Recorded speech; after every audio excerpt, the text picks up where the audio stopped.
बिस्मिल्लाहिर्रहमानिर्रहीम। तहरीक लब्बैक या रसूल अल्लाह सल्लल्लाहु अलैहि वसल्लम। इस्लाम के चेयरमैन डॉक्टर आसफ अशरफ जलाली साहब ने कादियानियों के हाथों एक आशिक रसूल सल्लल्लाहु अलैहि वसल्लम की मौत के वाक़े के ऊपर एक बड़े एहतजाज का ऐलान किया है। आप लोग वीडियो की स्क्रीन के ऊपर डॉक्टर आसफ अशरफ जलाली साहब के ऑफिशियल यूट्यूब चैनल का एक स्क्रीनशॉट देख रहे हैं। इसके ऊपर उन्होंने एक पोस्ट शेयर करते हुए कहा कि ज़ैन अली नामी आशिक रसूल सल्लल्लाहु अलैहि वसल्लम को शहीद करने वाले तमाम कातिलों की फांसी पाकिस्तान के करोड़ों मुसलमानों का मुतालबा है। ताजदार ख़त्म नबूवत सल्लल्लाहु अलैहि वसल्लम जिंदाबाद का नारा लगाने की पादाश में ज़ैन अली नामी आशिक रसूल सल्लल्लाहु अलैहि वसल्लम को शहीद करने वाले तमाम कातिलों को फांसी पाकिस्तान के करोड़ों मुसलमानों का मुतालबा है। अगर 24 घंटों के अंदर ज़ैन अली शहीद के बाद मफरूर कातिलों को गिरफ्तार न किया गया तो पूरा पाकिस्तान सरापा एहतजाज बन जाएगा।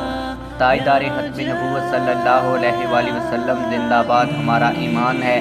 इस नारे से जलने वालों की पाकिस्तान में कोई जगह नहीं है। कादियानी हर वक्त इस्लाम और पाकिस्तान के खिलाफ साजिशों में मसरूफ़ अमल हैं।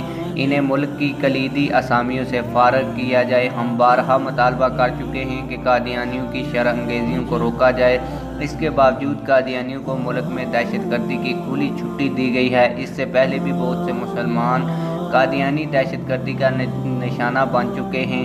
हुकूमत इस फितने को आहनी हाथों से कुचलने के लिए अपनी जिम्मेदारी पूरी करे। आप लोगों की इस हवाले से क्या राय है? कमेंट सेक्शन में अपनी राय का ज़रूर इजहार करें। मिलते हैं किसी और वीडियो में। अल्लाह हाफिज़।